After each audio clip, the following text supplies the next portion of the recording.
माझा प्रश्न असा आहे की रिलेशनशिपमधल्या गुंतागुंती, त्यामध्ये काही वेळानंतर एवढी गुंतागुंत का निर्माण होते? मग ते गर्लफ्रेंड्समधलं असू दे, बॉयफ्रेंड्समधलं असू दे, खास करून गर्लफ्रेंड बॉयफ्रेंडमधली आणि नवरा बायकोमधली रिलेशनशिप. नमस्कारम मौनी. तर तुला आता रिलेशनशिपमधला कडवटपणा जाणवू लागलाय. नक्कीच सगळ्यांनीच रिलेशनशिपमधला गोडवासुद्धा अनुभवलाय, पण पुष्कळ कडवटपणाही आहे. दुर्दैवाने आज आपण पश्चिमेचं पुन्हा एकदा अनुकरण करतोय की जर तुम्ही रिलेशनशिप हा शब्द वापरला तर लोक साधारणपणे शारीरिक नात्यांबद्दल विचार करतात की कुठल्या तरी प्रकारे हे स्त्री पुरुषामधलं नातं असलं पाहिजे किंवा अजून काही, पण मुळात शारीरिक नाती नाही. नाती अनेक वेगवेगळ्या प्रकारची असू शकतात. जर नाती शारीरिक असली तर साधारणपणे एकमेकांच्या शरीराबद्दलची उत्सुकता काही वेळानंतर संपून जाईल. जे तुम्हाला सर्वस्व वाटत होतं ते काही काळानंतर सर्वस्व वाटणार नाही. त्याच्या पलीकडे जाणं स्वाभाविक आहे. मग जेव्हा ते मुख्य आकर्षण जे लोकांना एकत्र आणतं ते हळूहळू विरत असतं, मग नकळतपणे ते एकमेकांवर चिडचिड करू लागतं. कारण मुळात असं नातं, Because essentially such a relationship is towards extracting sweetness from another person. दुसऱ्या व्यक्तीकडून आनंद मिळवण्याबद्दल आहे. मग जर तुम्ही इतर कोणामधून आनंद पिळून काढण्याचा प्रयत्न केला तर काही वेळानंतर तुम्ही पाहाल जेव्हा तेवढ्या प्रमाणात आनंद मिळत नाही जेवढा आधी मिळत होता, थोडा कडवटपणा निर्माण होईल.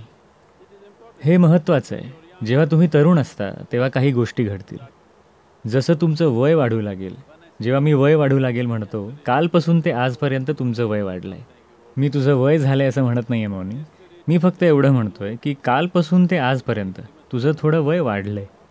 तर आज तुम्ही असा विचार केला पाहिजे की जे नातेसंबंध आहेत तुमच्या आयुष्यात, फक्त रक्ताची नाती असं नाही, ज्या कुठल्या प्रकारची नाती असतील, जर नाती ही तुमच्या आनंदाच्या अभिव्यक्तीवर आधारित असतील, आनंद मिळवण्याबद्दल नाही.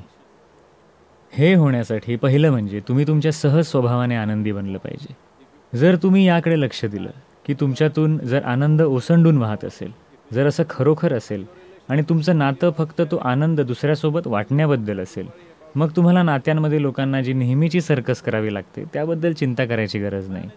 नाती हाताळणं म्हणजे दैनंदिन जीवनामध्ये ते नातं फक्त जीवनाच्या एकाच क्षेत्रापुरतं मर्यादित नाही राहणार. एकदा का लोक एकत्र आले की त्यांना अनेक गोष्टी एकत्र कराव्या लागतात. स्वाभाविकपणे तुम्ही एकमेकांच्या पायावर पाय देऊ लागाल अनेक लहान सहान गोष्टींमध्ये, आणि ह्यामुळे अनेक मतभेद किंवा Or you can even call them altercations. लढाया सुद्धा म्हणू शकता, त्या होणारच. हे सगळं तुम्ही दररोज हाताळू शकत नाही. लोकांना वाटतं की ते हाताळू शकतात, पण नंतर तुम्ही पाहाल तुम्ही हाताळू शकत नाही. तर उत्तम गोष्ट म्हणजे तुम्ही स्वतःला अशा प्रकारे घडवा की स्वाभाविकपणे एक उल्हासित आणि आनंदी जीव आहात. हे जर घडून आलं मग नाती आपोआप घडून येतील. आणि नाती ही तुमच्या गरजांवर आधारित नसतील. जेव्हा नाती गरजांवर आधारित असतात तेव्हा जर तुम्हाला ज्याची गरज आहे ते मिळालं नाही तर तुम्ही कुरकुर करू लागाल, तक्रार करू लागाल आणि दुःखी होऊन बसाल की जे तुम्हाला मिळायला हवं होतं ते मिळत नाही आहे. जर तुम्ही तुमच्यातली ही गरज संपून टाकली की तुमच्यातून आनंद सहजपणे ओसंडून वाहतोय, जर ही एक गोष्ट तुम्ही केलीत, मग तुम्ही अगदी मस्त नाती जोपासू शकाल हर एक प्रकारच्या लोकांसोबत. मग ते कुणीही असू देत, ते काही तुमच्यासारखेच असण्याची गरज नाही. सगळ्या प्रकारच्या लोकांसोबत तुम्ही उत्तम नाती जोपासू शकाल. माझी इच्छा आहे की तुम्हाला आयुष्यात अत्यंत सुंदर नाती मिळो.